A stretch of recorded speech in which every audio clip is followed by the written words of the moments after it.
Praise the Lord. Hallelujah. Ang ganda po ng ating inawit. Simula pa lamang kanina, parang alon sa dagat ng ang Diyos po ay dumating sa atin. Ano ho? At, amen po. Ulitin ko po muli. Magandang nahahampas tayo at tinatamaan ng alon ng Diyos. Hindi para lunurin tayo at ipahamak. No, kapag po ang Panginoon po ay nangungusap sa atin, hindi para tayo parusahan o hamakin o dustain o usigin. Ano ho? Ang pag-ibig ng Diyos, ang kanyang salita po ay para po dalhin tayo sa pinakamalalim na bahagi ng presensya ng Panginoon. No? Katulad po ng sinabi doon sa aklat ng Ezekiel, no ho? Sa account po ni Prophet Ezekiel, sabi ng Panginoon, pumunta ka doon sa Batis, at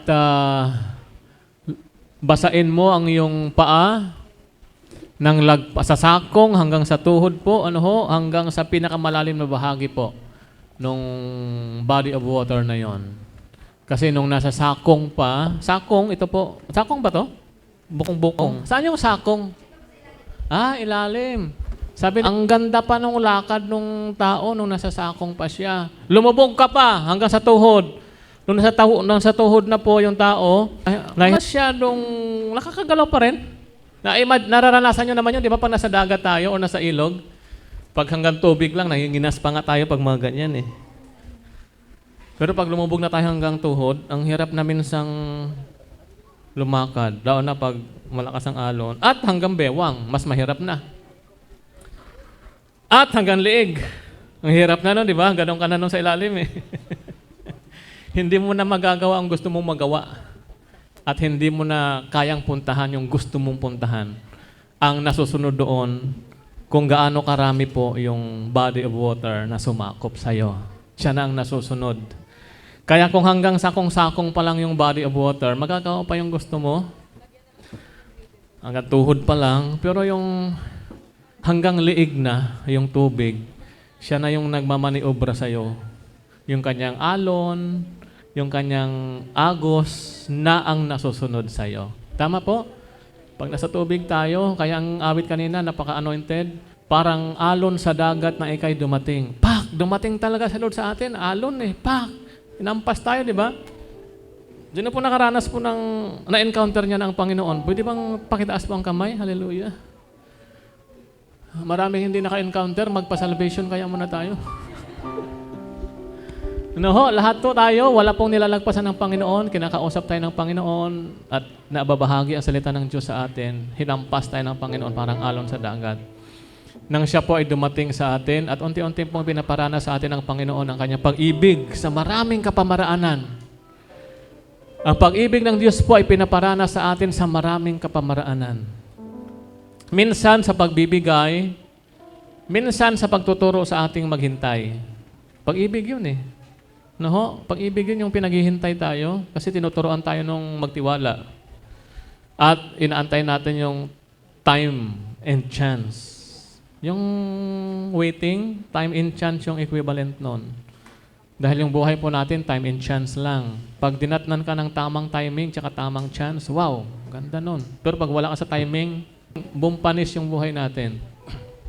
Kaya dapat nasa time lahat. At ang pag-ibig ng Diyos, minsan yes, minsan wait, minsan din no. Pag nag-no si Lord sa ating request, para yun sa ikabubuti nating lahat. Ma-appreciate natin yung yes pag naranasan natin yung no. Actually, si Lord, yun ang kanyang nagpapakilala si Lord kung sino siya. I am the God that healeth thee. Jehovah Rapha. Paano mo siya makikilala na siya ang Diyos na nagpapagaling? Kung hindi ka nagkasakit. Hindi natin siya makikilala na siya ang nagpapagaling kung hindi tayo nagkasakit. Ibig sabihin po, yung mga crisis na nararanasan natin, God is behind it. No? Ipinaparana sa atin ng Panginoon yung crisis na yan, pero control niya para ipakilala niya kung sino siya. Palapakan natin sandali ang Panginoong Diyos. Hallelujah. Nung si Lazaro po ay nagkasakit, malubha ang sakit ni Lazaro. Si Lazaro, kilala nyo? Sa Bible lang sinasabi ko, hindi yung kapitbahay natin. Si Lazaro po ay kapatid ni Mary at ni Martha. Malubha ang sakit ni Lazaro. Si Jesus po ay naroon sa siguro mga 3 barangay ang pagitan. Hindi pa, siguro mula dito hanggang Borac. yung distansya po nung lugar nila Mary tsaka ni Jesus na nagmi-ministry. Nagba-Bible study sila doon sa barangay na yon. Jesus, Panginoon, yung kaibigan mong si Lazaro, kasi nagkaroon ng kaibigan si Jesus. Pag sabi nga po kaibigan, yan, kailangan may kaibigan tayo ha. Pupunta ako mamaya doon sa kaibigan kasi yung ating topic, passionate love for others. Na ngayon, di po ba? Naipangako ko yun. Jesus. Ang kaibigan mong si Lazaro, Jesus ay may malubhang sakit. Pakipuntahan po. Siyempre, ipagpipray ni Jesus yun para gumaling. Ano ho? Sabi ni Jesus, yung karamdaman ni Lazaro, hindi to hahantong sa kamatayan. Relax ka lang. Sige po, sunod lang ko doon. No, di umuwi na yung dalawa mula sa Borak. Borak na lang natin kasi hindi naman natin tayo pamilyar doon sa lugar sa Bible. Si Jesus po nag-stay pa ng 2 araw doon sa kanilang sa village na kanyang biniministry. Yung hindi siya nagpapanik. Pa may crisis po, hindi dapat nagpapanik. Amen? Amen po. Yung mga bright na tao, yung punong-puno ng idea, pa may crisis yan, hindi yan nagpapanik. Kalma yan. Okay? Pakisabi nga sa katabi, kalma ka lang. Kalma. Kalma lang. Pa may crisis po, kalma. Kasi God is behind it. At may purpose ang Panginoon, bakit niya pinaparana sa atin yung crisis. Ulitin ko po muli, para ipakilala niya kung sino siya. No?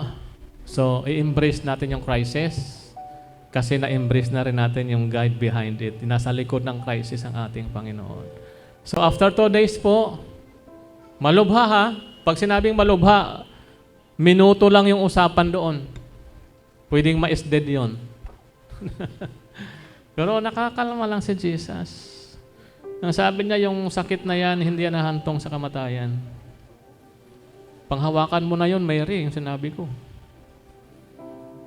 Ano ho? Dahil pag sinabi ng Panginoon, God is not a man that He should lie. Papangyarihin ng Panginoon ang kanyang mga pangako, ang kanyang mga salita. Sabi ng Bible, no ho? Binabantayan ng Diyos ang kanyang mga salita hanggang sa ito'y mangyari sa iyo. Okay? After 2 days, pumunta si Jesus, pati yung kanyang mga disciple doon sa barangay nila Mary. Ano pong balita doon? Ano nangyari? Namatay si Lazaro. Ang tanong, ending na ba yun ng story? Hindi pa yung katapusan ng story. Amen po? Kung may mga bagay sa buhay natin na parang wala na, is dead na, good news po, ang Diyos po ay hindi pa tapos sa istorya ng buhay mo. Palakpakan natin ang Panginoong Diyos. Hallelujah. Pinayagan ng Panginoon yung is dead crisis story na yan o senaryo, eksena, para ipakilala niya kung sino siya. Ano ho? Nung namatay si Lazaro, nailibing, Mary, panghawakan mo sinabi ni Jesus, hindi ito hahantong sa kamatayan. Ano ho? Pinapakilala ni Jesus kung sino siya. Lazarus, arise. Bumangon si Lazaro at pinakilala ng Panginoon, I am the resurrection and the life. Ako mismo ang resurrection. Lahat ng mga patay na sa atin, negosyo, kapital, yung ating bait minsan namamatay, nawalan tayo ng bait. Nagluwagan na yung mga tornilyo dyan. Higpit-higpitan natin. I-restore yan ng Panginoon yung mga tornilyo na yan. Ano ho? I am the resurrection and the life. So pa may crisis po sa buhay natin, hindi po tayo nagpapanik, hindi tayo nagre-react. Okay?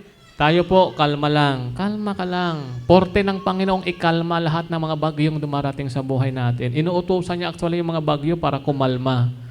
Kalma ka lang. Kasi pag kalmado tayo, nakapag-strategize tayo, nakapagplano tayo.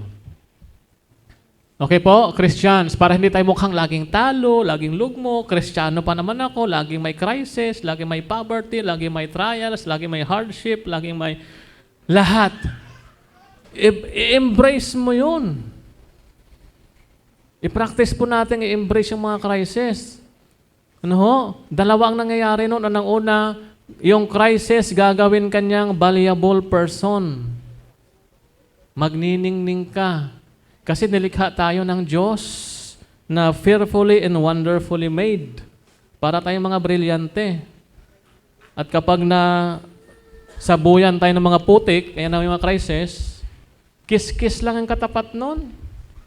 No? Masakit yun pag may crisis, pag may hardship. Pero embrace mo lang yun kasi walang bagay sa mundong ito ang permanente. Lagi nyo tatandaan yan. Temporary lahat. Kahit happiness, kahit blessings, kahit trials, lahat ng bagay sa mundong ito temporary, momentary. Panandalian lamang po. So habang andyan yan, i-embrace mo na yan. Dahil pagkatapos ng kiskisan sa brilyante, lalabas yung kinang. Amen po?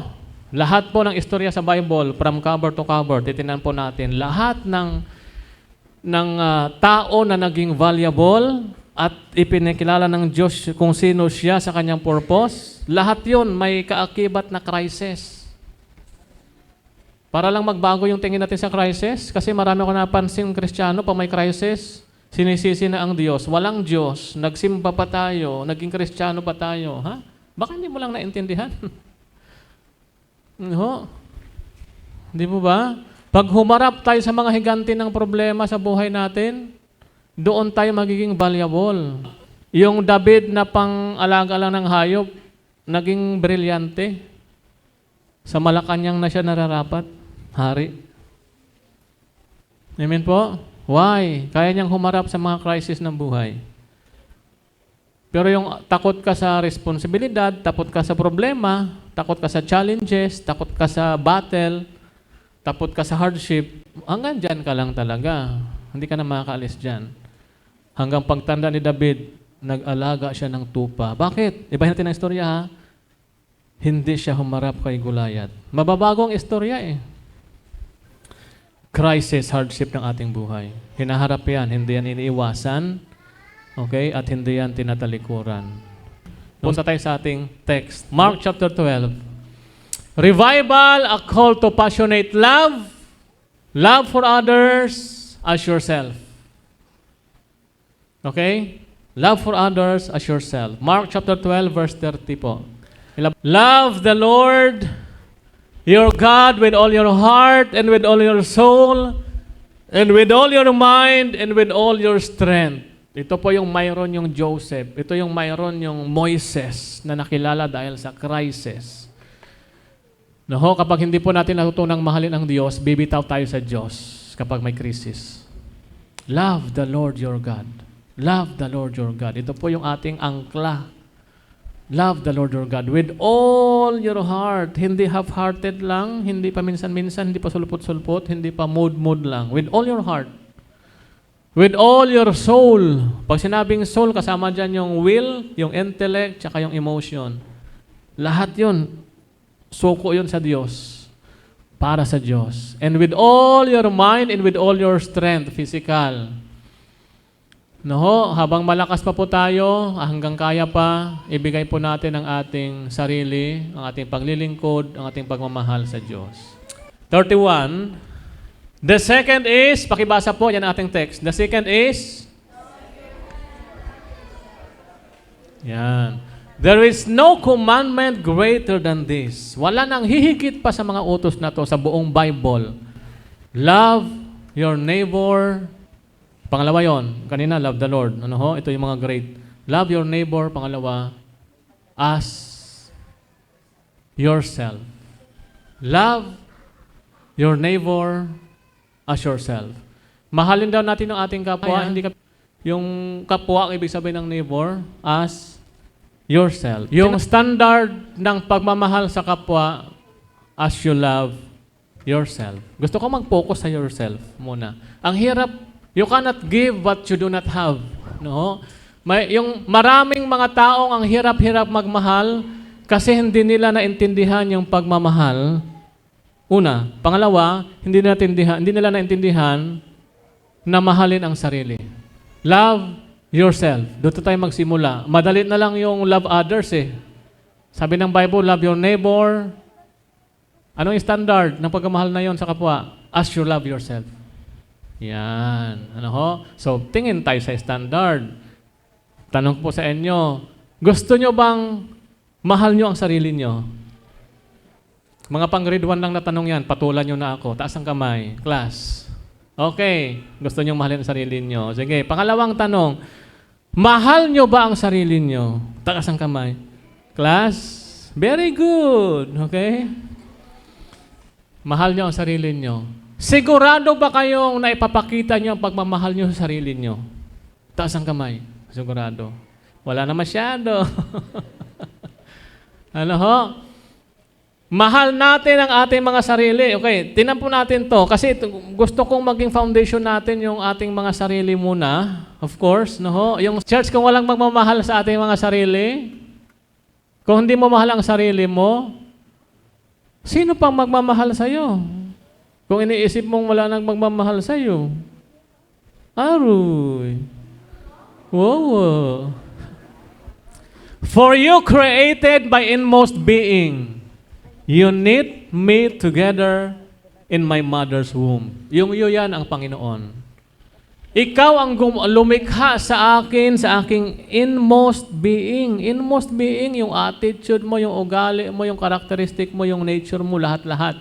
Nang mayroon kang, kinumpuni lahat yan ng Panginoon. You knit me together in my mother's womb. Diba? Yung ability na kumanta, pak! Yung pag nagsalita, malakas, kahit pabulong, pak! Mabait, mapagbigay. You knit me together hanggang sa nabuo tayo sa womb. Sa womb. Ano ho?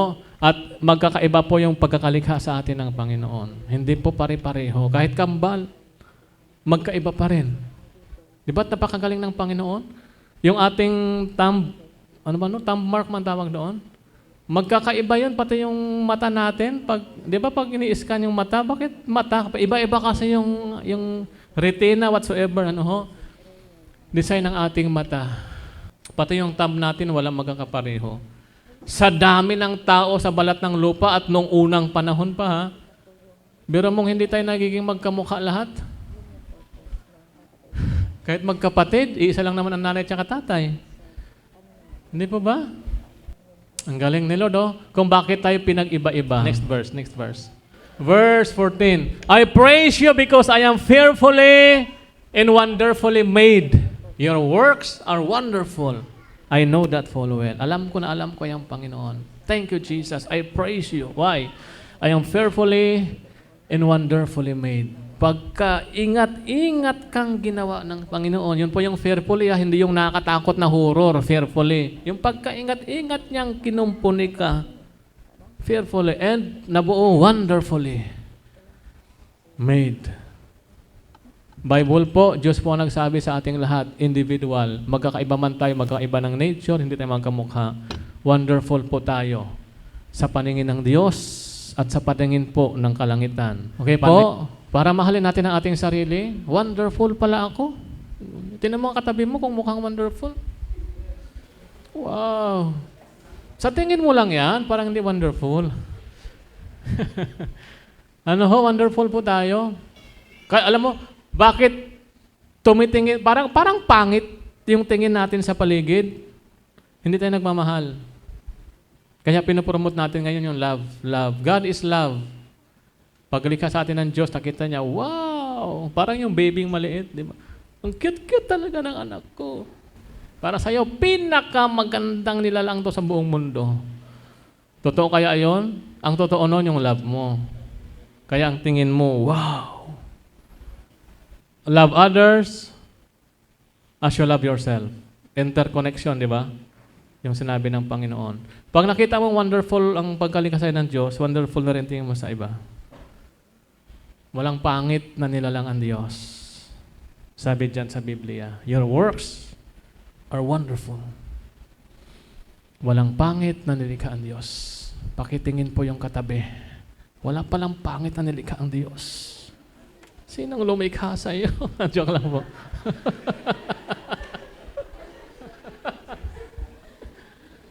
Ayan. Para appreciate nating lahat. Okay po. Doon tayo magsimula na i-appreciate po yung ating mga sarili. Kung ano ka, mahalin mo yan. I-embrace mo ang sarili mo kung ano ka. Relational. Yung atin pong relasyon sa ating kapwa, yan po, naka-interconnected na po yun sa ating message, yung love your neighbor as you love yourself. At kasama sa self po yung ating relasyon. Hindi pwedeng mahal mo ang sarili mo tapos mag-isa ka lang sa mundo. Ano ho? It is not good for a man to be alone, sabi ng Panginoon. So, mag-iisip ka at magpaplano ng hindi ka magiging good.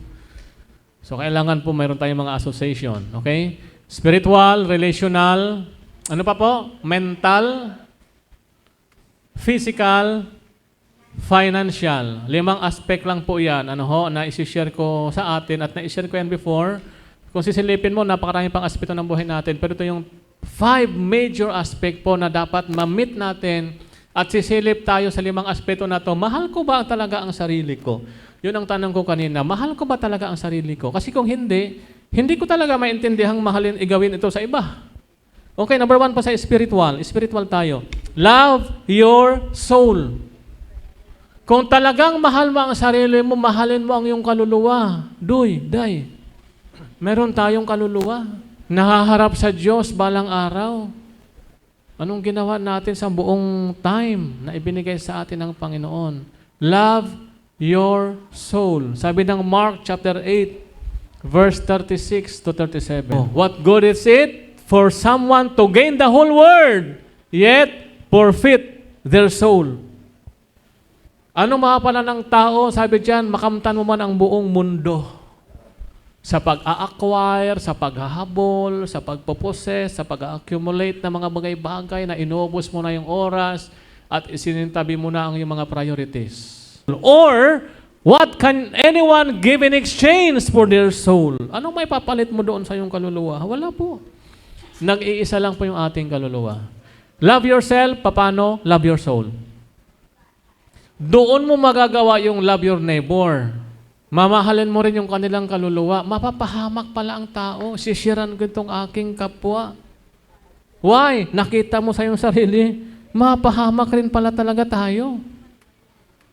Nakuha niyo po yung reflection. Sabi ng Panginoon, love your neighbor as you love yourself. I-check natin ating mga sarili muna. Love your soul. Kung talagang mahal mo ang iyong kaluluwa, tanggapin mo si Jesus bilang Panginoon at tagapagligtas. Wala pong ibang mensahe dyan. Hindi na po tayo pupunta sa pasikot-sikot pa. Marami mga verses. Tanggapin mo lang si Jesus bilang Panginoon at tagapagligtas. John chapter 14 verse 6. Pabalik-balik to. Walang kamatayang verse ito. I am the way, the truth, and the life. Sabi ni Jesus, no one comes to the Father except through me. Walang maliligtas. Walang pupunta sa Ama. Walang pupunta sa paraiso, sa kingdom of God, sa kingdom of heaven. No one comes to the Father except through me. Sa pamagitan lang ng ating Panginoong Jesus. Ngayon, kung mahal mo ang sarili mo, hanggang may time ka pa, tanggapin mo ang Panginoon. Love your soul. Nag-iisang kaluluwa lang po ito. Ano ho? Ito pa po. Keep your relationship with God healthy.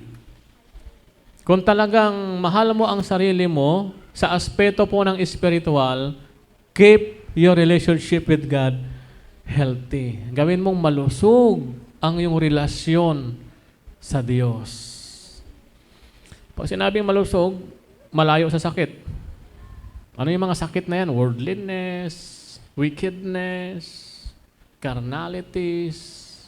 Hindi ka dyan lalago pag sakitin tayo sa ating spirit. Pabalik-balik lang tayo sa ospital.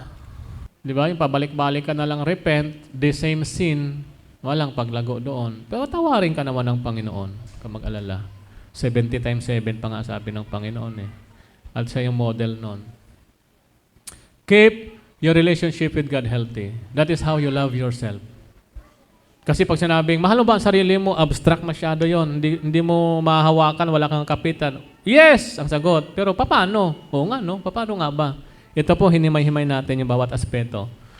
Keep your relationship with God healthy. Okay po? Ito pa po. Stabilize emotion, especially during crisis. Yan po, sinabi ko yan kanina. Stabilize your emotion. Huwag kang pumayag na dapuan ka ng mga worry, mga fear pag may crisis. Po, iwasang lagi yung masiraan tayo ng loob. Spirit, yung kalooban natin. Ano ho? Iwasang masira ang loob. Pag may crisis yan nangyayari, madalas. Kalma lang. Okay? Pag may crisis, kalma. Hindi ka dapat nataranta. In this world, you have many troubles. May tip na nga si Lord eh. No? May pointers na nga siya sa ating pamumuhay. In this world, you have many troubles. Huwag ka na magulat. Yan ang sinasabi ni Lord, troubles. Daan ka lang. May pangako naman si Lord eh. When you pass through the water, I will be there. Okay? When you pass through the fire, I will be with you. Pag dumaan ka raw sa tubig, hindi ka malulunod, kasama mo ako. Dumaan ka man sa apoy, hindi ka rin matutupok. Kasama mo ako. Embrace the fire, embrace the water. Palakpakan natin ang Panginoong Diyos. Hallelujah. Kung kasama natin ang Panginoon, ano pong dapat natin ikatakot? Kalma lang, kasi ikasisira ng loob natin, spirit, yung inner, yung kalooban, ikasisira yan pag tayo po ay hindi naging kalma. Stabilize your emotion. Emotion. Malikot yan ang emotion eh, madali yan mag-react. Hindi yan proactive, reactive yan yung emotion. Okay?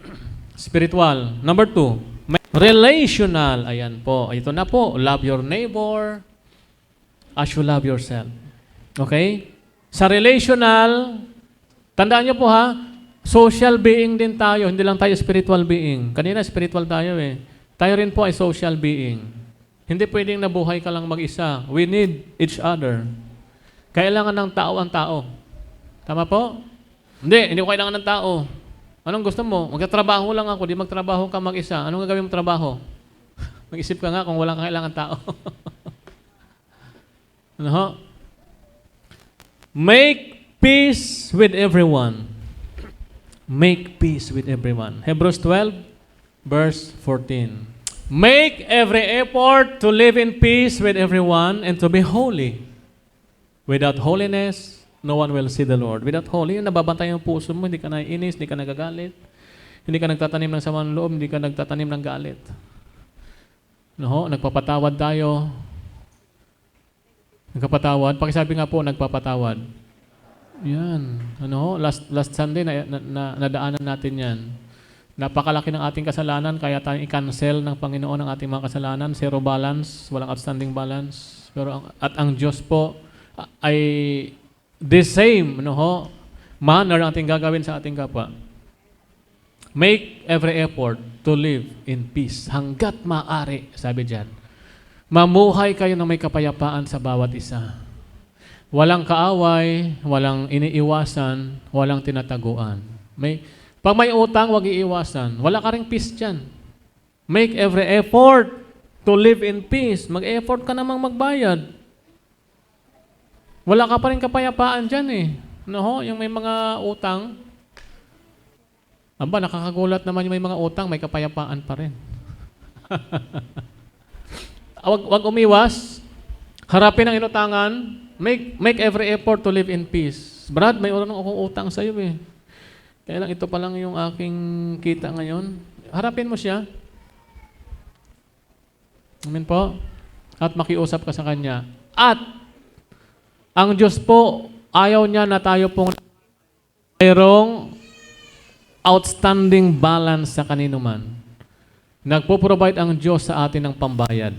Tandaan po natin ang lahat. Nagpo-provide ang Diyos sa atin ng pambayad. Mahal tayo ng Diyos. Hindi tayo matitiis ng Panginoon na nakatali sa utang. Sabi ng Bible, yung borrower ay under the mastership ng kanyang lender. Nakatali ka doon sa lender. Kaya sabi ng Bible sa Proverbs, gumawa ka ng paraan na makawala ka sa tali na yan. Otherwise, habang buhay kang slave ng iyong master. Master yung nagpautang, master yon sa umutang. Tandaan nyo yung money, power yon. Make every effort hanggat makakawala sa utang. Umalis. Bigla ko nadaanan yung utang, wala siya sa outline ko. Kasi yung maging peace, wala kasi tayong peace eh. Di ba? Yung mundo mong napakalawak, lumiit. Hindi ka na dumadaan doon sa kabilang barangay. Doon kasi lahat yung mga inutangan mo. Hindi ko na lang sa kabilang barangay. Kung lahat inutangan mo na, hanggang ka na lang sa bahay niyo. Every effort to live in peace. Okay po? Hallelujah. Surround yourself with OQP. Sinama ko to ulit. Paligiran mo ang sarili mo ng mga OQP. Ano yung OQP? Only quality people. Please, kung mahal mo ang sarili mo, bakuran mo ang sarili mo, paligiran mo ng mga taong quality. Pag sinabing quality, sila yung mga taong tutulong sa iyo, sa iyong mission, sa iyong goal. Magmamahal sa iyo, magpo-protect sa iyo, uunawa sa iyo, tatanggap sa iyo. Yan yung quality. Hindi yung quality na high social, matataas ang kalagayan sa lipunan. Hindi yun ang quality yung pinag-uusapan. Yung inner, may attitude. No? OQP, only quality people. Unti-unti mo nang bawasan yung mga tao sa paligid mo na walang gagawin kundi sirain ka at ilayo ka sa Panginoon. Tanggalin mo yon unti-unti. Paano kang nilalayo? Inaagaw ang oras mo sa Panginoon. Paano ka nilalayo? Ina-influensyan ka ng hindi tama. Mabuti sila sa atin, pero hindi sila nakabubuti para sa atin. Diyan lang sila, i-file lang sila, i-treasure lang din sila, huwag silang i-taboy kasi pwede silang maging field of your ministry. No? Para may bahagi natin ang pag-ibig ng Diyos sa kanila. Share hope. Yan po, sa relational. Kung mahal mo po ang iyong sarili, mag-share ka ng pag-asa sa mga taong nawala ng pag-asa. Hindi yan para sa iyo, related yan sa paglilingkod natin sa ating kapwa. Kailangan din po yung kapwa pinaglilingkuran dahil sinasabi natin naglilingkod tayo sa Diyos at sinasabi ng Panginoon, ang iyong ginawa sa iyong kapwa ay ginawa mo sa akin. Share hope. Maraming tao po hopeless na. Alam niyo ba yon? Lumabas kayo, pumunta kayo sa tao. Makipag-usap kayo sa mga tao. Maraming tao hopeless. Kailangan nila ng hope. Kaya po tayo mayroong mga ministry. Okay po? Kaya tayo may mga leader sa ministry para i-attend yung pangailangan ng tao. Sino ang gagamitin ng Diyos para sa kanila? Para i-extend yung hope, yung pag-asa, yung pag-ibig ng Diyos, tsaka yung pananampalataya. Yung tatlong importanteng bagay. Ikaw yung gagamitin ng Panginoon. Kaya nga tayo instrument ng Panginoon. Share hope, share your blessings. I-share po natin yung blessings natin sa kanila. Wala naman akong blessings. Ano ba ang blessings na nasa isip natin? Pera. Minsan pag sinabing blessings, yung ating mind, pera. Time. No? The blessings of time. Yung buhay ka ngayon, time. I-share mo ang iyong time sa kanila. Ang dami pong taong naghahanap ng ating oras. Kaya lang, hindi talaga natin sila nabibigyan ng oras sa kasawiang palad. Kumusta ang ating relational aspect sa ating life? Share your blessings. Time, treasure. Treasure yung ating mga talents, yung ating mga skills. I-share natin. Treasures, yung ating mga finances, kasama na dyan. Kung mayroon ka na mga extra time, tulungan mo naman ang iyong kasamang gipit na at halos ikamamatay niya na yung huling kain niya na yon. Pa-extend mo man lang kay 3 araw yung kanyang buhay. Bigyan mo ng pambigas ng pang 3 araw. So, share your blessings po. Pakisabi nga po, share your blessings. Yan. Kasi pag na-share po natin yung mga bagay na ito sa ating kapwa, yun po magiging valuable tayo. Valuable. Diamante. Yung ginawa mo sa iyong kapwa, gagawin kanyang importante sa buhay niya. At pa naging valuable ka, tataas ang iyong kalibre. Hindi ka na pang piso, pang 100 ka na. Tapos may tinulungan ka pa uli, pang 1,000 ka na. Naging QP ka na rin. Quality person. So hindi ka na pang shepherd, pang sheep. Pangkaharian ka na. Nakuha niyo po?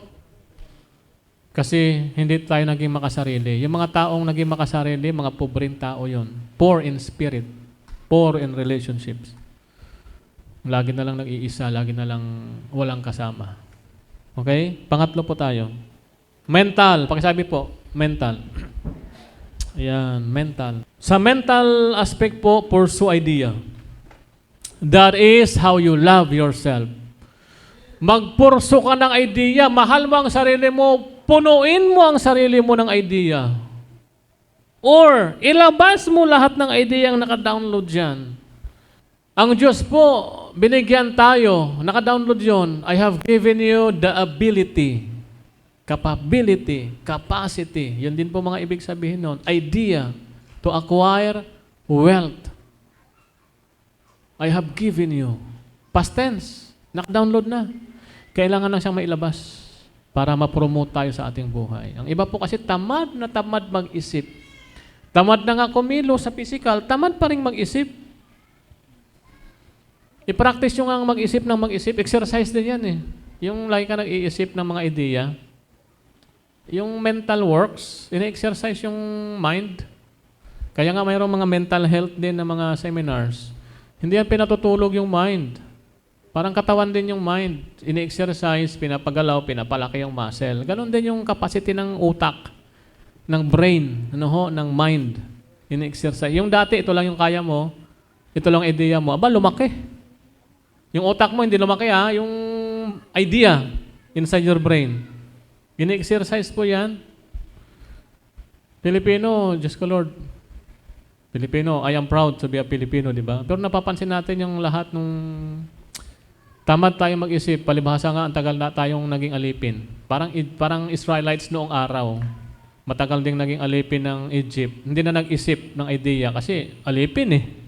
Ano pa bang paplanuhin mo sa buhay mo? Tayo kasi naging ganon. Naging kultura nating hindi na nag-iisip. Basta masunurin na lang tayo. Ganon yung mga alipin eh. Ba't magpaplano ka pa? Mayroon namang mga superior, may mga susupply naman.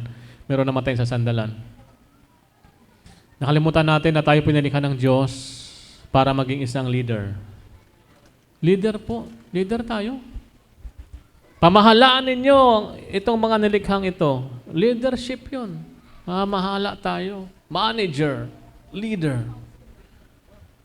Pursue idea. Alam niyo po yung mga taong nag-iisip ng idea, sila yung may mga wealthy mindset. Wealthy. Ano bang Tagalog yung wealthy? Masagana silang tao. Okay po? Masasaganang tao yan. Yung hindi man tayo, wala man tayong pera ngayon, pero pwede tayong maging wealthy people. At kapag na-practice natin yung wealthy mindset, maya-maya ang pera po darating sa atin. Idea attracts money, kung money ang usapan. Finances. Idea attracts things. Okay po? So, ini-exercise po ang ating mental. Ang taong pobre, kulang lang yun mag-isip. No? Yung creativity, isa yon sa dahilan ng kapobrehan, kakulangan po ng creativity. Hindi ka lang naging creative. Yung mga poor people, yung mga pobreng tao, they always pursue money. Lagi yan sila naghahabol ng pera, yung mga pobre. Wala silang ibang iniisip at hinahabol. Pera. At at the end of the day, wala silang pera. Amen po? Huwag laging naghahabol. Ang sinasabi ko, naghahabol hindi nagpaplano tsaka strategize. Idea yon. Yung naghahabol ka sa pera. Basta pera. Go ka niyan. Marang master mo yung pera. Itong pera, yung pala, bangin na pala yon. Masusunog na palang kaluluwa mo. Nasaktan mo na pala yung ibang tao. Di ba? Nakalimutan mo na pala yung ibang mong mga priorities. Kasi pera eh. They always pursue. Naghahabol sa pera. End up, walang pera. Poor people. Wala akong nakitang pobreng tao na hindi nag-isip ng pera. Laging pera yan. At naghahabol. Rich people pursue things. Things. This is my car. This is my house. Bungalows. Ako may-ari nung barangay na yan. May-ari niyan. Gusto ko pang magkaroon ng ganito. Puro things yan. Rich. Poor. Rich. Ito po, dadalhin tayo rito. Wealthy people. Yung wealthy people, They always pursue idea. Oh. Wala kang pera ngayon, pero visionary ka, may idea ka, masagana ka. Ngayon lang yun, ha? Yung walang pera. Sabi ko nga po, idea attracts finances. Yung mga masaganang tao, mayayaman din yun. Matik sa kanila yung rich, yung pagiging rich. Automatic yun. Kahit kunan mo yun ng kayamanan ngayon, yung wealthy people, ubos, nasunugan, ubos. Maya-maya lang, ilang taon lang, 1 taon, 2 taon, nakatatayo naman yung kanyang building. Wala nang kapital yun na, ubos. Kasi, ini-enrich nilang kanilang idea. Pero kung tamad ka mag-isip, nagpapanik palagi, nag-worry palagi, puro fear, wala talaga mangyayari sa atin. Mabubwisit na lang tayo sa mga buhay natin. At, pag binalas-malas sa sino pa ang Diyos? Ang totoo, binigyan na ng Diyos ang lahat. Amen po? Pursue idea. That is how we love ourselves in terms of mental aspects. Ano ho? Hallelujah. Proverbs 13, verse 22. Gusto ko pong dalhin tayo rito, yung wealthy tayo, masagana. Hallelujah. Dito talaga, yung conviction ko talaga ngayong taon na to, yung lahat tayo mananagana. Kaya nung January, una kong shinare talaga yung financial breakthrough. Ano ho? A good person leaves an inheritance for their children's children. But a sinner's wealth is stored up for the righteous. Good person. Yung taong wealthy, good person yan. Ano ho? Anong ginagawa ng good person? He leaves an inheritance for their children's children. Okay po? Yung masaganang tao, mas mataas yun sa rich man, ha? Yung masaganang tao, nakakapamana siya ng kung anong meron siya sa anak pa ng kanyang anak. Nakita mo yung generation level na yon? Yon ang wealthy. Kung mayroon kang naipapamana pa hanggang sa iyong apo, hindi lang sa anak ha, hanggang sa iyong apo, good person ka. Meron kang wealthy mindset. Okay po? Another po sa ating mind, sa ating mental. Think positive. Gawin nating laging malinis po yung ating isip. Philippians 4, chapter 4, verse 8. Ang sarap dapuan ng mga gandang idea, yung isip na malinis. Dami diyang idea. Mga blink lang yan lahat. Mamimili ka na lang. Multiple choice. Finally, brothers and sisters, whatever is true, whatever is noble, right, pure, lovely, admirable, if anything is excellent or praiseworthy, think about such things. Lahat ng positive na bagay, yun na lang yung ating isipin. Pag may negative po, wag natin gagawing basurahan ang ating mga utak, ating isip. Maruruming kaisipan, tinapon, in-stack sa isip.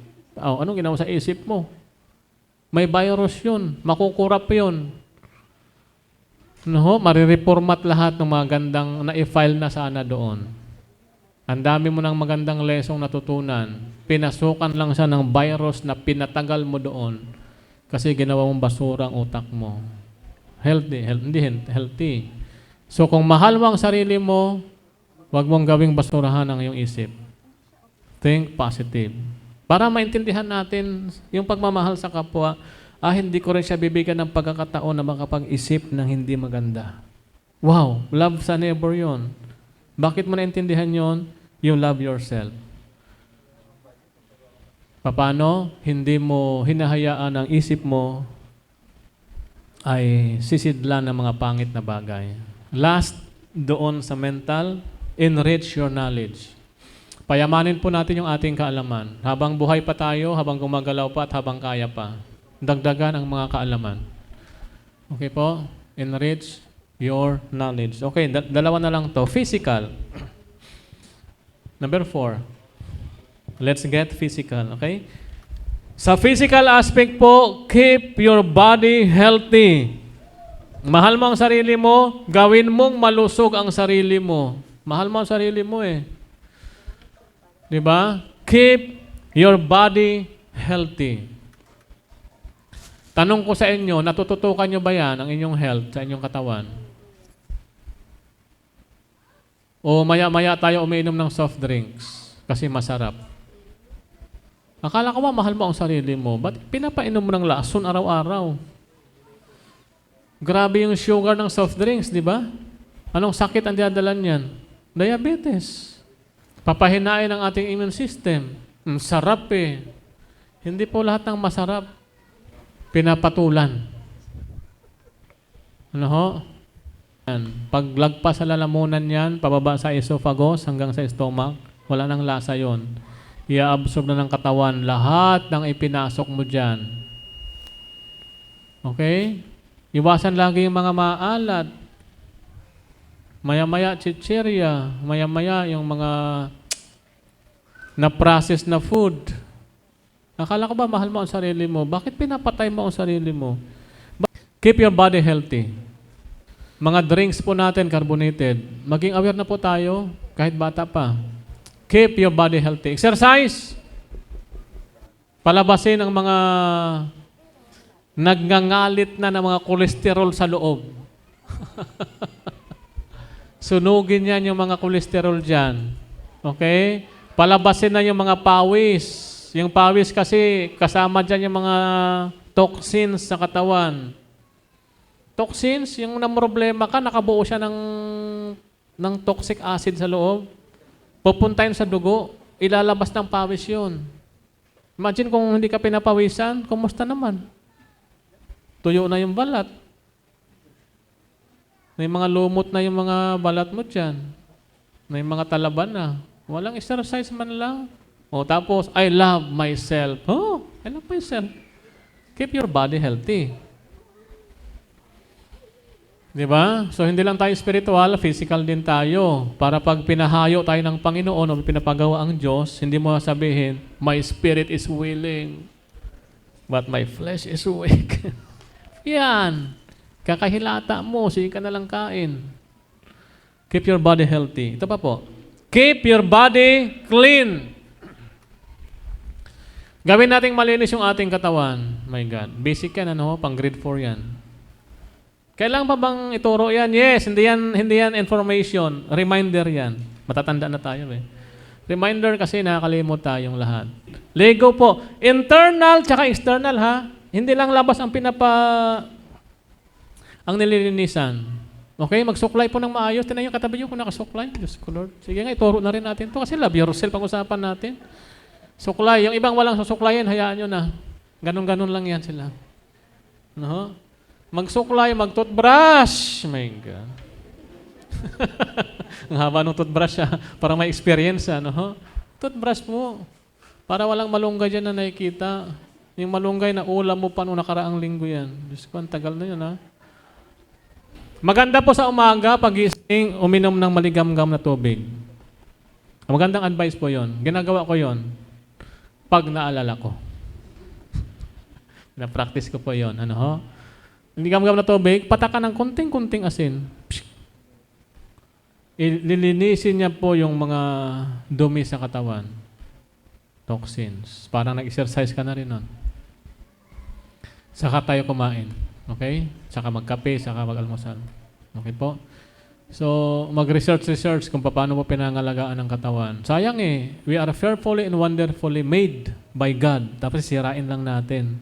Yung katawan natin, templo ng banal na espiritu.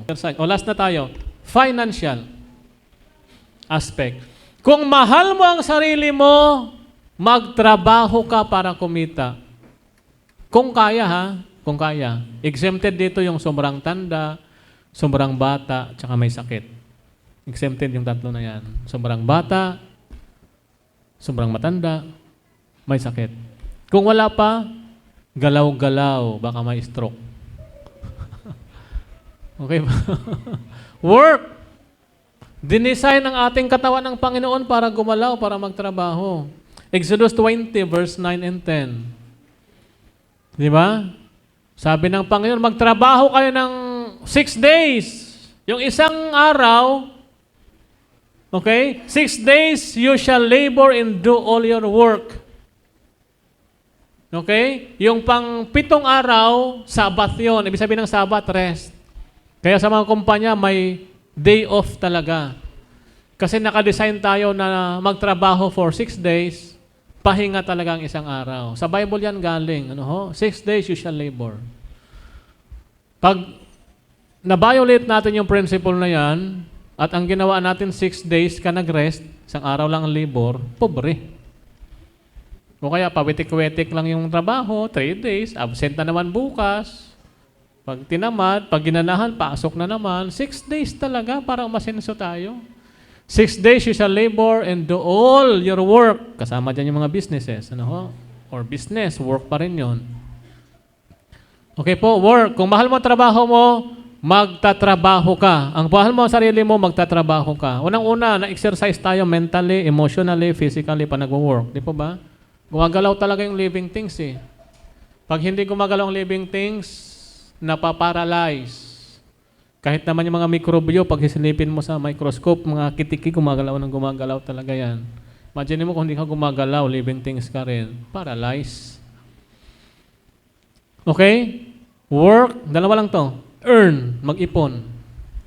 Okay? Kumita, mag-ipon. Earn. Napaka-importante po nun. Mahal mo ang sarili mo. Why? Madideprive po tayo. Madideprive mo ang sarili mo sa mga bagay na gusto mo sanang mangyari. Kaya lang wala kang pera.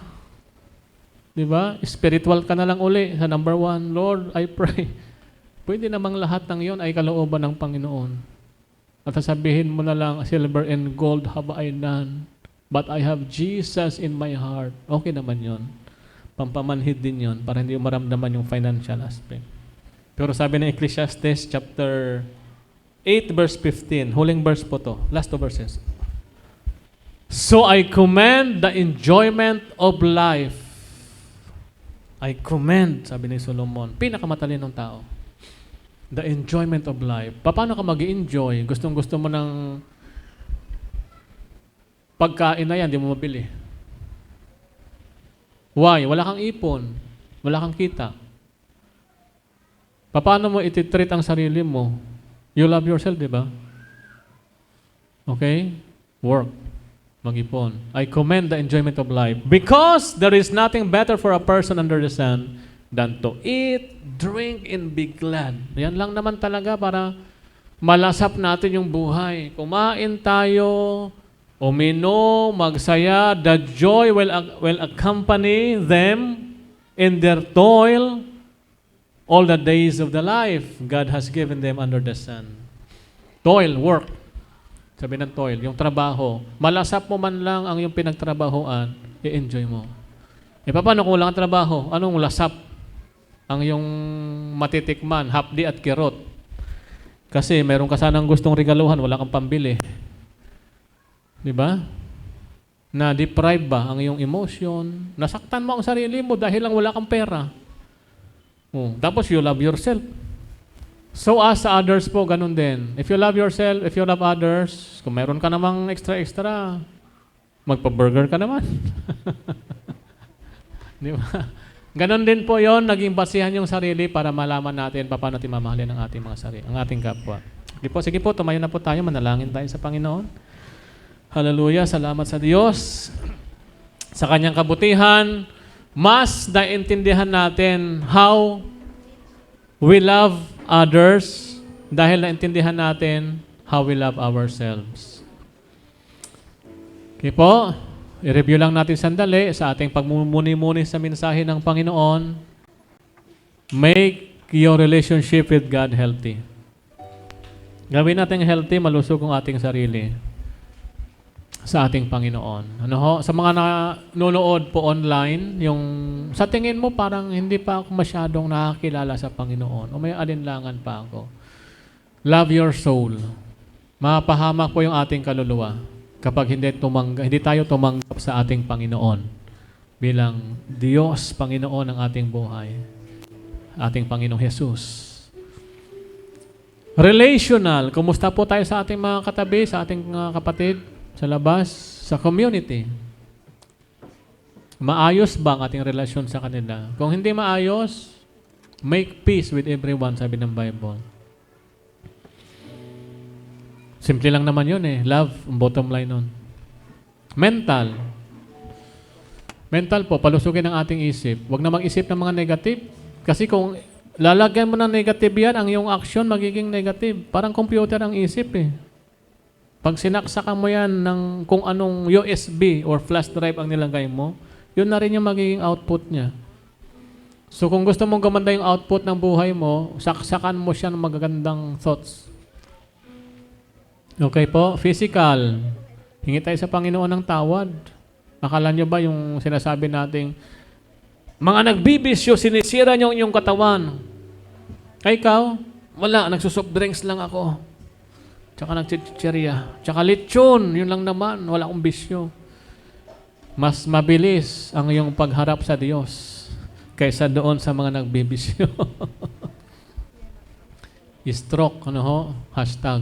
Ano ho? Panatiling malusog ang katawan. Finances, hingi rin tayo ng tawad sa Panginoon. Naging tamad tayo, mag-isip, tsaka magtrabaho. Tapos yung trabaho hindi natin minahal. Naging pobre tayo. Totoo po ang kasabihan na hindi po kasalanan ang maging mahirap. Pero kung maintindihan mo talaga yung prinsipyo ng Panginoon, marami tayong hindi nagawang prinsipyo ng Diyos kaya tayo naghirap. Hindi mo kasalanan siguro nung pinanganak ka. Pero yung tumanda ka na't mahirap ka pa rin, kasalanan mo na yan. Wala kang ginawa para sa iyong sarili. Love yourself. Mahalin natin ating sarili. Kasi pag mahal mo ang sarili mo, mayroon kang maipapamana sa iyong mga anak. Hanggang sa iyong mga apo. May kinabang sila sa ginawa mo sa iyong sarili. Okay po? Manalangin lang tayo sa Panginoon. Isang maiksing panalangin. Ama naming Diyos na buhay at dakila sa pangalan ni Jesus, habang po kami nakatayo, Panginoon, ay nagmumuni-muni kami, O Diyos, sa iyong mensahe. Salamat po sa paalalang we have to love ourselves, O Lord God, in the name of Jesus. Higit naming naunawaan, Panginoon, ang kalagahan at kung paano namin dapat minamahal, ina-attend ang aming mga sarili. Hayaan niyo, Panginoon, na ang teachings na ito, Lord God, hindi lamang po napakinggan ngayon. Patuloy itong mapapakinggan, pabalik-balik, Lord, through internet, through doon sa mga nag-take note, Panginoon. I-review namin ang i-review, O Diyos, hanggang sa ma-master namin, Panginoon. Mahalin ang aming sarili na iyong inutos, Panginoon. Love ourselves. At mas maintindihan namin, Panginoon, at mas masusunod. Loving others, Lord God. Salamat, O Diyos. Dagdagan niyo po, Panginoon, ng talino, wisdom, Lord God, ang bawat isa. Sa pangalan ni Jesus. Punuin niyo kami, Diyos, ng maraming idea. Idea, Panginoon, idea. Kung paano pong iaangat, Panginoon, ang level ng mga buhay na ito na magiging platform mo para sa iyong ministry at ang bigyan ka, O Diyos, ng kaluwalhatian. Dagdagan niyo, O Diyos, ang passion sa aming puso na ibahagi, O Diyos, ang salvation sa iba. Sapagkat naunawaan namin ngayon na we have to love our soul and the soul, Lord God, of others. Salamat po. I-bless yung lahat ng umattend, Panginoon, at nakikinig, Panginoon, online. Sa pangalan ni Jesus. Bless them, Lord God, in all aspects of their lives. At anuman po, Panginoon, ang dalangin ng kanilang puso, grant, Panginoon, favorably. We give you all the glory, power, honor, worship, majesty. In Jesus' mighty name. Amen and amen. God bless po sa ating lahat. Purihin po ang Diyos.